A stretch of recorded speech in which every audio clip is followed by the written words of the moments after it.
3 weeks before my daughter's wedding, I was online looking up what mothers of the bride were supposed to wear. I'd never been the kind of woman who knew those things. For 20 years, I'd been too busy working double shifts, smelling like grilled meat and charcoal, and counting crumpled bills at the end of the night to worry about chiffon sleeves or champagne-colored heels. But my daughter was getting married, and for once I wanted to look right, elegant, proper, like the kind of mother she deserved to have standing beside her. Instead, I found a post that made my blood run cold. It was buried in a wedding forum full of anonymous usernames and pastel profile pictures. My bio mom and my stepmom both want to speak at my wedding. I don't want my real mom there at all. What do I do? I kept reading. My mom runs a street food stand. She always smells like smoke and grease, and if she gets on that stage, I'll be humiliated for the rest of my life. My stepmom is polished, successful, and actually knows how to act in front of people. She and my dad look like the kind of parents I want in my wedding photos. My real mom is still bitter and calls her a homewrecker even after all these years. If she finds out I'm letting my stepmom take her place, she'll lose it. How do I keep her from showing up?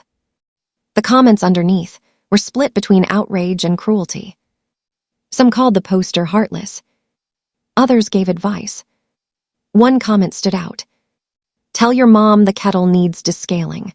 Put vinegar and sugar in it and have her boil it.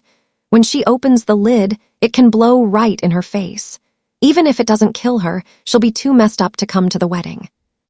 I stared at the screen, disgust rising in my chest. My fingers were already moving, ready to tear that stranger apart. Then my daughter pushed open my bedroom door. "Mom, the electric kettle's all crusty inside again," she said brightly. "Can you help me clean it?" My hands went numb. For a second, I told myself it had to be a coincidence. It had to. Because no matter how ugly that post was, no matter how much the details lined up, I still couldn't imagine that girl being my daughter. Not my Emma. Not the little girl I'd spent half my life protecting. Not the child I had once found shivering in the dark after her father abandoned her on the side of a rural road. But that thought came a beat too late. "Mom," she said again, smiling, "I already poured vinegar in it. Where do we keep the sugar?" Sugar? Vinegar? Kettle? A cold wave rolled down my back. I looked at her face, open, sweet, familiar. The same face I had kissed after nightmares, the same face I had watched bent over homework at a folding table beside my food cart, the same face I had built my entire life around. And for the first time in 24 years, I was afraid of my own daughter. When Emma was 6, her father cheated on me and left us for the woman he'd been seeing behind my back. Her father's name was Daniel Mercer, and if charm were a weapon, he would have been a mass murderer. He lied beautifully, smiled beautifully, destroyed people beautifully. When I found out about the affair, he didn't even bother denying it. He just leaned against the kitchen counter in the house I'd helped him pay for and said he was tired of carrying dead weight. That dead weight was me and our daughter. I wanted a fair divorce, half of what we had built together, child support, something to protect Emma. Instead, Daniel took Emma on a weekend outing with his mistress, Vanessa, and left my 6-year-old at a closed gas station near the edge of town. Just left her there. He knew I'd panic. He knew I'd search all night. He knew exactly what fear would do to me. And when I finally found Emma, half frozen, sobbing, curled up near an ice machine in the dark, I dropped to my knees and held her so tightly she cried harder. Daniel stood a few feet away with his hands in his pockets. Calm, cold, unbothered. "If you keep fighting me on the divorce," he said, "next time she might not be so easy to find." That was the night I gave up everything. The house, the savings, my claim to his business. Every last thing except my daughter. Even then, he pushed further. He made me sign papers agreeing that Emma would have no future claim to his assets. He didn't want her showing up later asking for inheritance or support. He wanted a clean break. Then he vanished. He and Vanessa built their new life somewhere else, and Emma and I were left to survive however we could. So I survived. At first I cleaned motel rooms, then I worked in a grocery deli. Eventually I bought a second-hand grill and started selling kebabs and hot sandwiches from a roadside stand. It wasn't glamorous, but the food was good and people came back. Then they brought friends. Then they brought coworkers. Before long, I was making enough to keep us fed, clothed, and housed. I smelled like smoke all the time. No matter how hard I scrubbed, some combination of grease, charcoal, onions, and grilled meat had soaked into my skin. Once, when Emma was in middle school, I went to a parent meeting after a full shift. I showered twice before I went, changed clothes, washed my hair, used half a bottle of body spray. It wasn't enough. A boy near the back wrinkled his nose and said loud enough for everyone to hear, "What is that smell?" Before I could even react, Emma flew at him in tears and started hitting him with both fists. The teacher had to pull her off. Later in the car, I cried because I was embarrassed, because I hated that my daughter had to defend a mother who sold street food for a living. Emma grabbed my arm and said, "You don't smell bad. You smell like work. You smell like home." I never forgot that. So no, when I first saw that wedding post, I didn't think it could possibly be her. But now, she was standing in my bedroom doorway, asking for sugar and vinegar. And my heart had started to split open. I forced a smile. "Where'd you get that cleaning trick?" I asked. "Online," she said. She pulled out her phone and showed me a short video app. Some chipper woman in an apron was pouring vinegar into a kettle, claiming it removed scale fast. It wasn't the same app where I'd seen the wedding forum post. That helped, a little. I let out a breath and said, "Let me double-check before we do anything. Sometimes those hacks are fake." I searched the combination immediately. Sure enough, I found warnings and videos from people saying the trick was dangerous. A few had gotten burned. Emma's eyes widened. "Seriously, good thing we didn't do it." Then she looked at me more closely. "Mom, you don't think I'd do that to you, do you?" She sounded offended, hurt. Ashamed, I shook my head too fast. "No, of course not, I just got spooked." She frowned, then grabbed my wrist. "You've been acting weird lately. You work too much and never tell me when something's wrong. If you're not feeling well, I'm taking you to urgent care." That was so like the daughter I knew, that I almost believed my own fear was madness. I calmed her down. We dropped the kettle idea. She went back to her room. But the feeling wouldn't leave me. So after she was asleep, I went back to that wedding post. There was an update. The kettle trick didn't work. My mom got suspicious. "Give me something easier. I need her out of the wedding without making it obvious." My hands started shaking. A reply came from the same account as before. "Break your microwave. Wait a few minutes after unplugging it and ask her to fix it. If she touches the wrong part, she could get shocked badly enough to end up in the hospital." A chill spread through me, so fast it felt like ice in my bones. And right then, from the kitchen, my daughter shouted, "Mom, the microwave just died. Can you come look at it?" I sat frozen on the edge of my bed. There are moments in life when denial dies so hard you can almost hear it. That was one of them. I walked out slowly. Emma was standing near the counter, arms folded, face arranged into mild annoyance. "It stopped working when I tried heating something up," she said. "Can you check it?" I looked straight at her. "Do you really need me to?" Something in my voice must have landed wrong, because she blinked. Then she shrugged. "Forget it, I'll take it in tomorrow."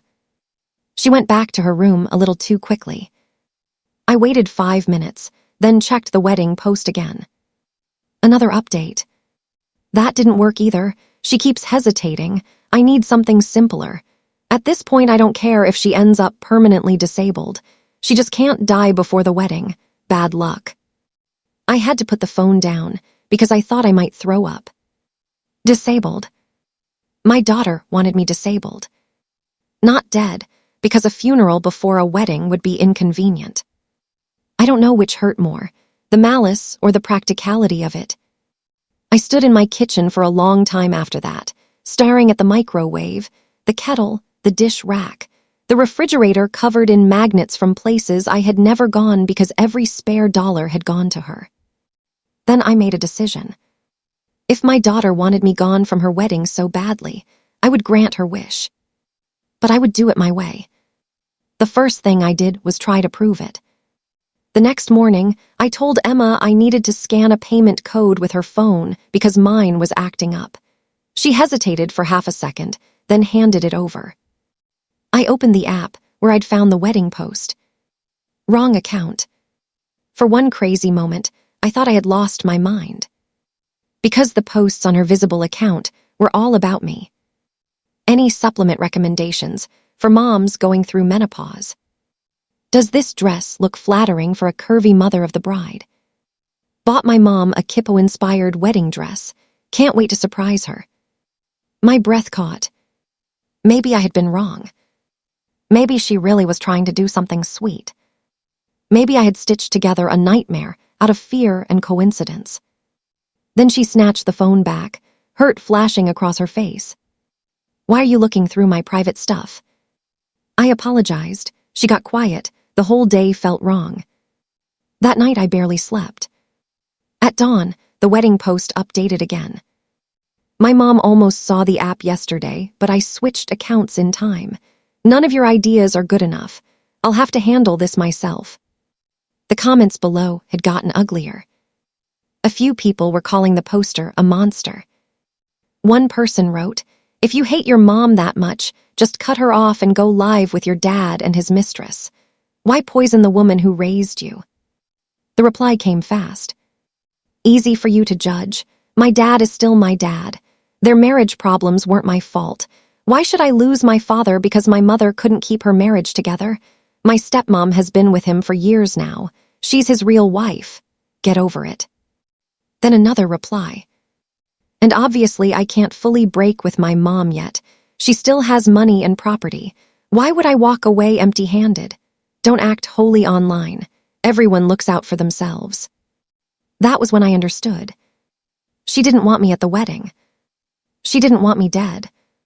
She just wanted me gone long enough to replace me and still keep access to everything I had. All those years, I thought I was building security for my daughter. Turns out, I was building an asset she planned to inherit. That morning, Emma came into my room holding a garment bag. "Well," she said with a smile that almost looked normal, "since you found part of the surprise, I might as well give you this now." Inside was a beautiful dress. Cream-colored, embroidered, expensive.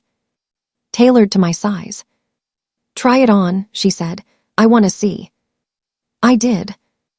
I stood there while she fussed over the sleeves and clasped her hands dramatically and told me how perfect I looked. "On the wedding day," she said, beaming, "you'll walk me down the aisle." The lie was so smooth, it almost impressed me. I looked at our reflection in the mirror, my face pale and stunned, hers bright and eager, and thought, this is what betrayal looks like when it grows up in your own house. I smiled back. "Good," I said. "Your father might as well be dead for all he's done for you. I'm glad it'll be me." Her face froze for a fraction of a second. Then she lowered her eyes. "Let's not talk about him today." Interesting. So she still didn't like hearing a word against the man she had chosen over me. A little later, she tried to get me out of the house, saying I should go prep for my food stand. I told her I'd close the stand for the week to focus on wedding things. That clearly upset her. She tried to hide it, but I saw the flicker in her face. Then she said she had errands and left in a hurry. I followed her. Not dramatically, not like in movies. I just waited 2 minutes, took the stairs instead of the elevator, caught a cab, and told the driver to keep enough distance so I wouldn't be obvious. She got out in front of a nice downtown restaurant. And there they were. Daniel, Vanessa, my daughter. The three of them hugged like family reunited after a war. I stood across the street in the drizzle and watched Vanessa straighten Emma's hair while Daniel smiled like a proud father. Then I saw his mouth move. Even from that far away, I could read it. "Remember," he said, "you need to call her mom at the wedding." Vanessa laughed. And my daughter smiled and said, "Okay, Mom."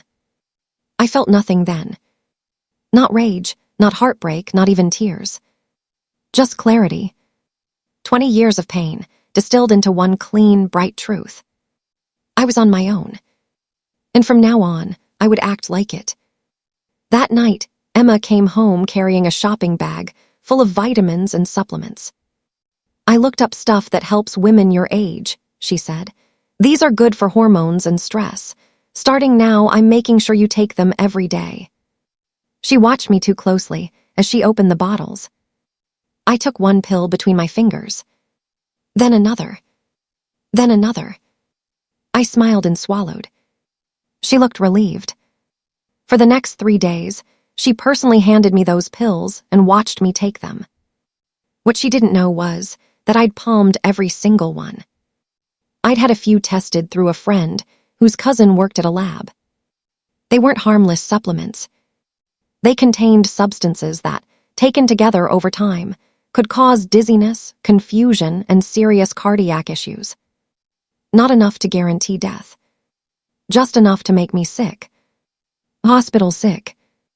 Wedding missing sick. Exactly what she wanted. So I let her think it was working.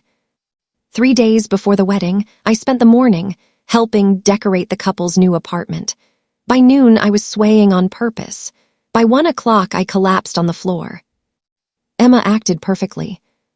Panicked voice, tears in her eyes, fast hands on the phone. At the hospital, she played the devoted daughter so well she deserved an award. The doctors said they wanted to observe me. I sighed weakly and told her, "I'm sorry, honey. I don't think I'll be able to make the wedding." Her face crumpled with concern. But when she turned away, I saw it. The tiny smile at the corner of her mouth. That was all I needed. On the morning of the wedding, Emma finally believed she had won. Her troublesome mother was tucked away in a hospital bed. Her polished father and glamorous stepmother were ready to take their rightful places. The venue had been booked, the food was paid for, the flowers were delivered. There was just one problem. I had canceled everything 2 weeks earlier. The ballroom, the catering, the floral package, the transportation, the photographer, all of it. Every single contract had been under my name because I was the one paying. I had called each vendor myself, paid the penalties, and confirmed the cancellations in writing. Then, the morning of the wedding, I checked out of the hospital before sunrise, went home, deactivated Emma's access key to my building, blocked her number, and left for the airport. By the time she arrived at the venue in her white dress and full makeup, there was nothing waiting for her except confusion. No staff lined up to greet her. No flowers. No signage. No reception room. Another event was already using the ballroom. I wasn't there, but I later heard every detail from a cousin of a friend who knew someone at the hotel. Emma apparently lost her mind in the lobby. She screamed, demanded the manager, accused the hotel of double booking. The manager, just as furious, pulled up records showing that the bride's mother had canceled the wedding 2 weeks earlier and accepted the refund minus fees. Then Daniel and Vanessa showed up and made everything worse. They tried to pretend they knew nothing, claimed they had just arrived, said there must be some misunderstanding. But the hotel records showed clearly the paying parent had canceled. The contact on file had been me. That was when Emma figured it out.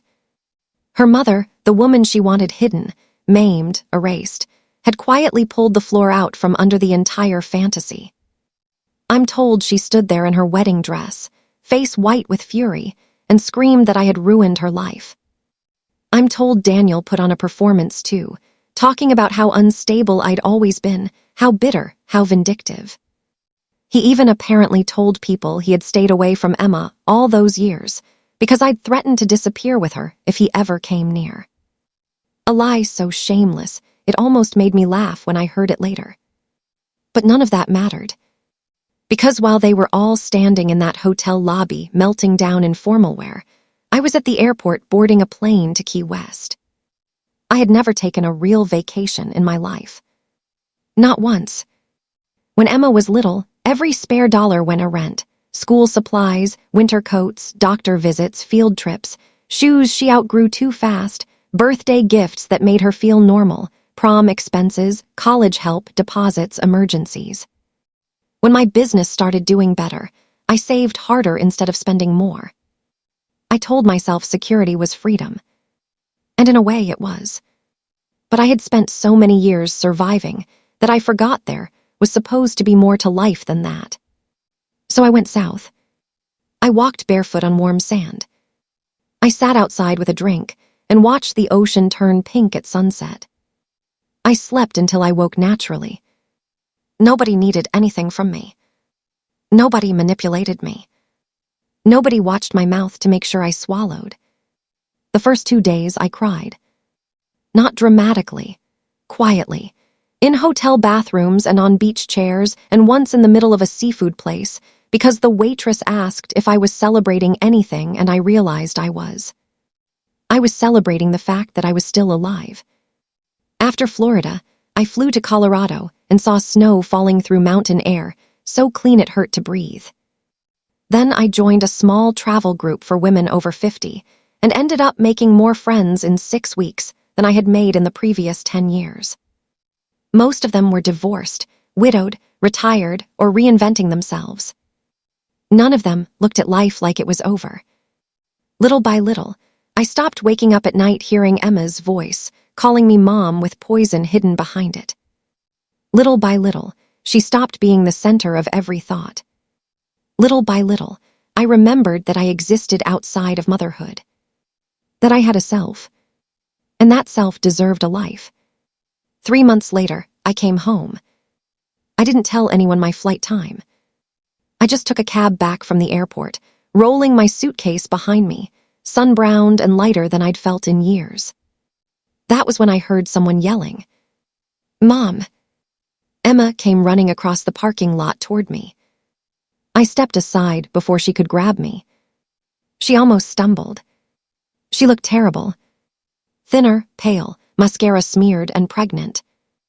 Her hand flew to her stomach like it was a shield. Mom, please, she said. Please help me. You're the only one I have. I said nothing. Her eyes filled instantly. I'm having your grandbaby, she whispered, as if that should unlock something in me. In a few months you'll be a grandma. Still nothing. Finally, I said, then go to the baby's father. Her face crumpled. Or go to your father, I added. Or Vanessa, since those are the parents you wanted. She started shaking her head.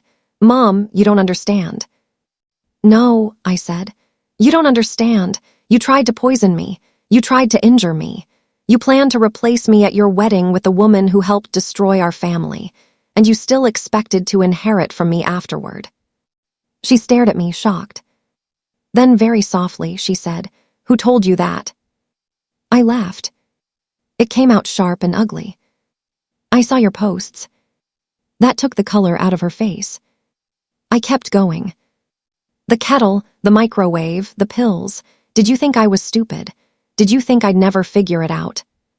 Her mouth opened, then closed. Finally, she tried a different approach. But you're okay, she said weakly. If those pills were really dangerous. How are you okay? Because I never swallowed them. That broke her. She burst into tears. Mom, I made a mistake, I know I did. But you already got revenge. You canceled the wedding, isn't that enough? Enough. What a word. Enough for what? Enough to undo the fact that every memory I had of raising her was now poisoned. Enough to restore the years I gave her father's absence meaning by telling myself at least she had me. Enough to make me forget that she had watched me put pills in my mouth and felt satisfaction. I looked at her belly again, then back at her face. Why are you here? I asked. And that was when the rest came out. The marriage had collapsed. Her husband had sided with Daniel and Vanessa. Apparently, Daniel had not come back into her life out of fatherly remorse after all. He and Vanessa had a son. That son was sick. He needed a kidney transplant. Neither of them was a match. Emma, however, might be. That was the real reason Daniel suddenly wanted his daughter back. Not love. Not guilt. Use. When Emma got pregnant, it complicated things. They wanted her to terminate.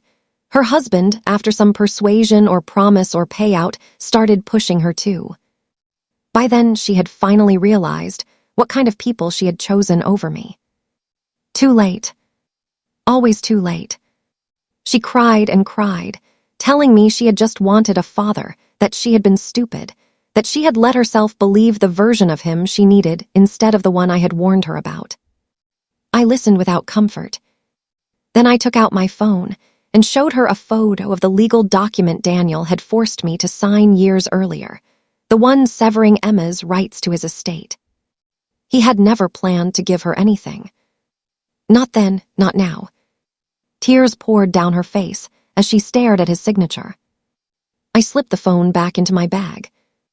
"You look down on the mother who gave you everything because I sold food from a stand," I said. "And you trusted the man who abandoned you in the cold because he knew how to wear a suit. Mom, I am not your safety net anymore." She dropped to begging after that. Said she knew she was wrong. Said she would take care of me for the rest of my life if I just forgave her. That almost made me smile. Children who betray you always become devoted again once the other doors close. I looked at her for a long moment. Then I said, "Here, the last help you'll get from me. Leave your husband. Call the police if your father pressures you for an organ. And don't have a child with a man who already proved he'll sell you out." Her whole body shook. "Mom, please." I picked up my suitcase. "No." Then I walked away. This time, I didn't look back. My life after that became quiet in the best way. I reopened my food stand, but I stopped working myself to the bone. If I wanted a day off, I took it. If I wanted to travel, I traveled. If I wanted to close early and sit with friends, I did. The regulars still came. Some had no idea what had happened. Some had heard pieces. Nobody asked too much. Then one afternoon, about 3 months later, Emma showed up at the stand. No makeup, hollow face, empty hands. "I got divorced," she said. I kept turning skewers. "The baby's gone," she added. I didn't ask whether she had miscarried or ended the pregnancy. It wasn't my business anymore. She swallowed hard. My dad and Vanessa were frauds. They were never rich. Most of what they had was borrowed, faked, or scammed. Once I threatened police, they disappeared. Still, I said nothing. Tears slid down her face. "I really learned my lesson this time," she whispered. "Can you forgive me now?" I looked up. "If you want food, order." The pain in her expression was immediate. But pain and consequences are cousins. People confuse them all the time. She nodded, unable to speak, and left. After that, she came around every few days. Sometimes she bought food. Sometimes she tried helping customers. Sometimes she just stood nearby hoping endurance would earn her a second chance. It didn't. Not because I enjoyed hurting her, but because some doors close for good. That's what betrayal costs. One day, she came and found my spot empty. Another vendor told her I sold the stand. Which was true. I had enough.